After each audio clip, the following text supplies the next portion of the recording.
Hi everyone, मैं आपका instructor Naeem Khan. आज इस वीडियो के अंदर हम लोग डेटा कम्युनिकेशन की असाइनमेंट नंबर 1 का सोल्यूशन देखेंगे। तो चलिए स्टार्ट कर देते हैं। ये आपका CS 601 एक डेटा कम्युनिकेशन का सब्जेक्ट है जिसकी असाइनमेंट्स आ चुकी है। ठीक है, इसकी ड्यू डेट 29 मई है। ठीक है, 29 तारीख इसकी लास्ट डेट है। आज हमारे पास जो है ना, आज 20 डेट्स है, तो आपके पास काफ़ी सारे दिन है, बट हमने इसको सॉल्व कर दिए। असाइनमेंट्स को सॉल्व करने से पहले मैं आपको कुछ चीज़ें बता देता हूँ। जब भी आप अपनी असाइनमेंट्स को डाउनलोड करें, मतलब आपको जो क्वेश्चन फाइल दी जाती है माइक्रोसॉफ्ट वर्ड की फॉर्म में दी जाती है, ठीक है, उसके अंदर कुछ इंस्ट्रक्शंस होती हैं, वो आपने रीड आउट करनी होती हैं। काफ़ी मतलब ये बहुत ज़रूरी होती हैं। ठीक है, हमारे पास क्या क्या दी हुई है, ठीक है, मैं आपको शॉर्टली बता देता हूँ क्योंकि मैं असाइनमेंट्स बनाता रहता हूँ तो मुझे पता है। ठीक है, असाइनमेंट जो है ना वो ड्यू डेट से आपने पहले सबमिट करनी है। असाइनमेंट्स आपकी जो माइक्रोसॉफ्ट वर्ड की फाइल के अंदर होनी चाहिए, मतलब डॉक या DOCX की एक्सटेंशन में होनी चाहिए, मतलब माइक्रोसॉफ्ट वर्ड की फाइल होनी चाहिए, सीधी सी बात है। थर्ड, हमारे पास बता रहा है कि आपके पास फाइल करप्ट नहीं सेंड करनी है आपने। अब आपको क्या पता कैसे, जब भी आप अपने LMS में फाइल को अपलोड करते हैं, उसके साथ नीचे डाउनलोड का बटन होता है, तो आपने उस डाउनलोड के बटन पर क्लिक करके अपनी उस अपलोड की असाइनमेंट्स को डाउनलोड करके दोबारा से ओपन करें, ताकि ये ओपन हो रही है या नहीं हो रही है। अगर ओपन हो रही है तो इसका मतलब है ठीक है, वेल एंड गुड, क्योंकि वो भी जब डाउनलोड करके ओपन करेंगे तो वो भी ओपन होगी। ठीक है, अगर आप करप्ट फाइल होती है, अगर उनके पास ओपन नहीं होती, तो इससे फिर आपको 0 मार्क्स मिलेंगे। उसके बाद हमारे पास ये बताया हुआ है कि आपने फाइल को कॉपी नहीं करना। मिसाल के तौर पे दोस्त होते हैं, एक दूसरे को फाइल शेयर कर देते हैं। ठीक है, इस चीज़ से आपने अवॉइड करना है क्योंकि सिंपल असाइनमेंट से खुद ही लिखें। ठीक है, ये हमारे पास इंस्ट्रक्शंस हैं। उसके बाद चले स्टार्ट करते हैं अपनी असाइनमेंट्स को। हमारे पास यहाँ पे एक ही क्वेश्चन है। अच्छी बात ये कि हमारे पास एक ही क्वेश्चन इन्होंने दिया हुआ है, उसके अंदर 10 पॉइंट हैं, वो आपने सॉल्व करने हैं। पिछली जो असाइनमेंट्स आती रहती हैं उनमें 2 क्वेश्चन होते हैं। ठीक है, इस दफ़ा इन्होंने एक ही क्वेश्चन दिया हुआ है। ठीक है, हमारे पास यहाँ पे इस क्वेश्चन के अंदर क्या बताया हुआ है मैं आपको कंसेप्चुअली बता देता हूँ। ठीक है, मैं क्योंकि ऑलरेडी इसको रीड कर चुका हूँ। 2 कंट्री के प्राइम मिनिस्टर, ठीक है, एक का नाम ABC, दूसरे का नाम XYZ, आपस में इन्होंने एक मीटिंग तय की। ठीक है, मीटिंग की वीडियो कॉन्फ्रेंस, मतलब लाइव मीटिंग की। लेकिन प्रॉब्लम ये कि दोनों कंट्री जो हैं उनकी जो लैंग्वेज है वो डिफरेंट है। ठीक है, इन्होंने फिर क्या किया, both have decided to speak in English language for discussions. इन्होंने इंग्लिश लैंग्वेज चूज की डिस्कशन करने के लिए। Well and good. अच्छा, देयर आर मीटिंग हॉल्स। इसके एक मीटिंग हॉल है जिसके अंदर हॉल 1 और हॉल 2 है। मिसाल के तौर पे जैसे हॉल होते हैं, हॉल 1 के अंदर पार्टीशन बना दिया, हॉल 1 एंड हॉल 2। ठीक है, इन PM house of ABC country के अंदर बना दिया है, चाहे जिसके अंदर भी बना दें, कंट्री के अंदर बना दें, हमें कोई इससे फ़र्क नहीं है।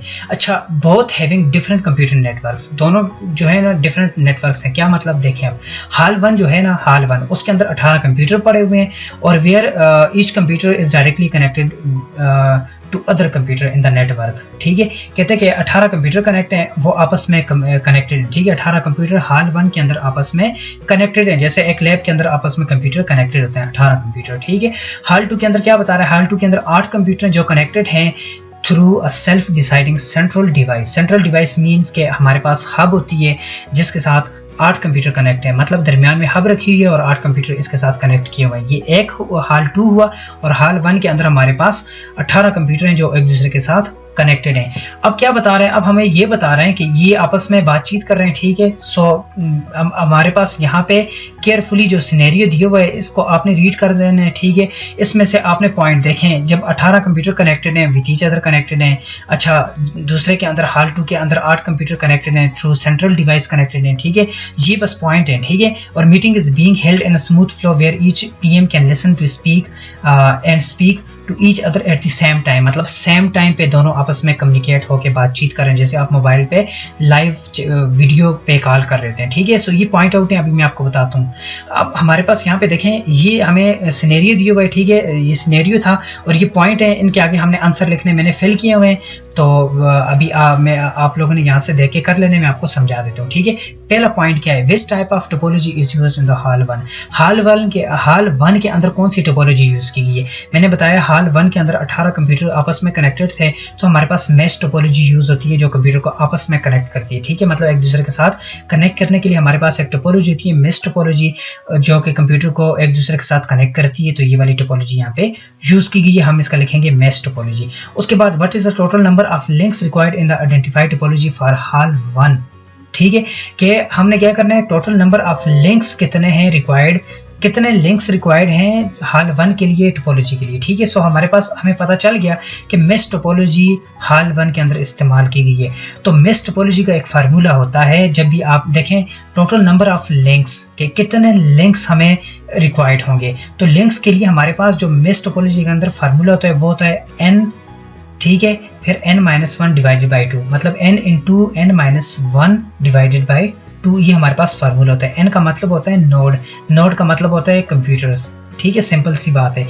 सो हमारे पास कितने कंप्यूटर हैं? 18 कंप्यूटर है, तो 18 n की जगह लिखा, इस n की जगह भी 18 लिखा, -1 ये तो फार्मूला है, ठीक है, इस तरह से लिखना है, डिवाइड बाई 2 करना है।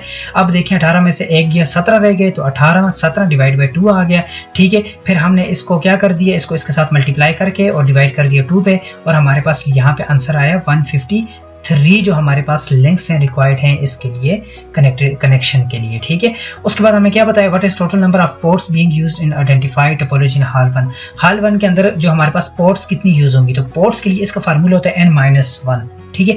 n-1 से मुराद ये कि n कितने है, n हमारे पास नंबर ऑफ कंप्यूटर है, number of node, number of computers, 18 computer है, 18 - 1 = 17, इसका आंसर 17 आ रहा है, ठीक है। अच्छा, उसके बाद हमारे पास फोर्थ पॉइंट है, what computer topology is being used in hall 2। हमारे पास कौन सी टोपोलॉजी हाल 2 के अंदर यूज की गई है? हमारे पास यहाँ पे स्टार टोपोलॉजी यूज की गई है, ठीक है, क्योंकि मैंने अभी बताया कि एक सेंट्रल डिवाइस होती है दरमियान में, ठीक है, और उसके साथ सारे कंप्यूटर कनेक्ट किए जाते हैं, 8 कंप्यूटर कनेक्ट हैं, तो वो उसको स्टार टोपोलॉजी बोलते हैं, ठीक है। दरमियान में हब रखी होती है और सारे कंप्यूटर एक दूसरे के साथ कनेक्ट, मतलब एक सारे कंप्यूटर हब के साथ कनेक्ट होते हैं, ठीक है। ए ने अगर बी को मैसेज भेजना है, ए पहले हब को मैसेज भेजेगा और साथ में एड्रेस बताएगा बी का, फिर हब उसका एड्रेस फाइंड करके बी को सेंड कर देगा, तो उसको स्टार टोपोलॉजी बोलते हैं, ठीक है। हमारे पास फिफ्थ पॉइंट है, identify the connecting device that is being used in the identified topology of hall 2। Hall 2 के अंदर जो डिवाइस है जिसके साथ सारे कंप्यूटर कनेक्ट है वो कौन सी होती है, उसको हब बोलते हैं, ठीक है। मैंने पहले ही बताया कि दरमियान में जो डिवाइस रखी होती है उसे हब बोलते हैं, ठीक है। सेंट्रल डिवाइस होती है, हब होती है, और फिर सारे कंप्यूटर उस हब के साथ कनेक्ट होते हैं, ठीक है। सो ये हमारे पास फिफ्थ पॉइंट था। छठा पॉइंट है, which category geographical wise of network exist in hall 1।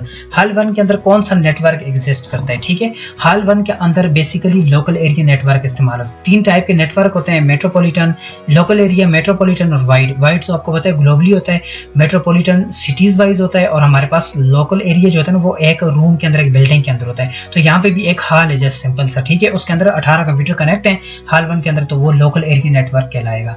उसके बाद which category geographical wise of existing hall 2। Hall 2 के अंदर क्या है, हाल 2 के अंदर भी हमारे पास बेसिकली लोकल एरिया नेटवर्क ही यूज होगा। फिर हमारे पास 8 आ रहा है, identify the type of network being created when the network of both countries are connected with each other for meeting of PMs। So अब हमारे पास 2 कंट्रीज के दरमियान, मतलब identify the type of network, इन तीनों जो हमारे पास लैन, वैन और मैन होता है, आइडेंटिफाई करें कि कौन सी यहाँ पे जो हमारे पास नेटवर्क की टाइप इस्तेमाल हो रही है जब 2 कंट्री के दरमियान में आपस में कम्युनिकेशन हो रही है। तो हमारे पास यहाँ पे वाइड एरिया नेटवर्क होता है। जैसे मिसाल के तौर पे आप किसी से बात करते हैं फॉरेन कंट्री में किसी बंदे के साथ, तो अब देखें कंट्री टू कंट्री हुआ और ये वाइड एरिया नेटवर्क हुआ, जो हम लोग यूज करते हैं ये वाइड एरिया नेटवर्क होता है, ठीक है। सो हमारे पास यहाँ पे क्या आएगा, यहाँ पे हमारे पास आएगा वाइड एरिया नेटवर्क, और सॉरी यहाँ पे W आता है, ठीक है, वाइड एरिया नेटवर्क आता है।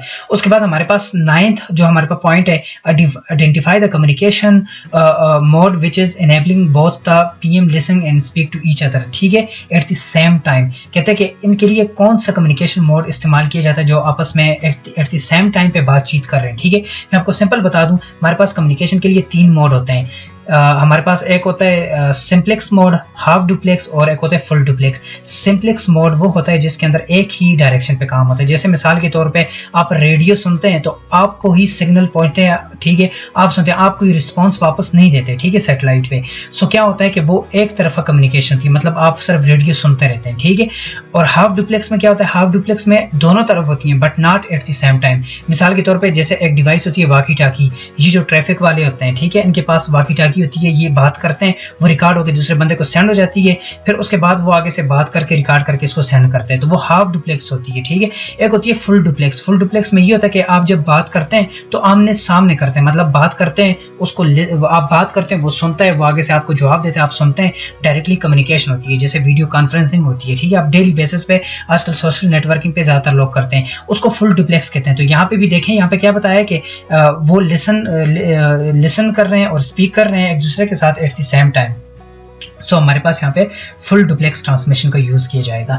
अच्छा, which layer device will be use to connect the network of both countries for video conferencing. कौन सी लेयर यहाँ पे यूज होगी, ठीक है, कौन सी लेयर जो device will be use. So basically इसके लिए सेशन इनिशिएशन प्रोटोकॉल, एक SIP इसे बोलते हैं, ये यूज होगा, ठीक है। अगर आपको इसके बारे में नहीं पता तो आप इंटरनेट पे से सर्च कर सकते हैं, ठीक है। सो ये एक प्रोटोकॉल है जो इस पर्पज के लिए यूज की जाती है, वीडियो कॉन्फ्रेंसिंग के लिए, ठीक है। और कौन सी यहाँ पे लेयर डिवाइस के लिए यूज की जाएगी, तो हमारे पास सेशन इनिशिएशंस प्रोटोकॉल होता है, ये यूज किया जाता है, ठीक है। सो ये बिल्कुल सिंपल सी असाइनमेंट है आपकी, ठीक है। आप इसको रीड करके इसको पॉइंट यहाँ पे अपना आंसर लिख सकते हैं और अपनी फाइल को LMS पे अपलोड कर सकते हैं, ठीक है। सो अगर आपने मेरे चैनल को सब्सक्राइब नहीं किया तो प्लीज़ मेरे चैनल को सब्सक्राइब कीजिए, क्योंकि मैं असाइनमेंट्स वीडियो की असाइनमेंट्स लेके आता रहता हूँ, ठीक है। सो मिलते हैं अपनी नेक्स्ट असाइनमेंट्स में। Okay, thanks, bye.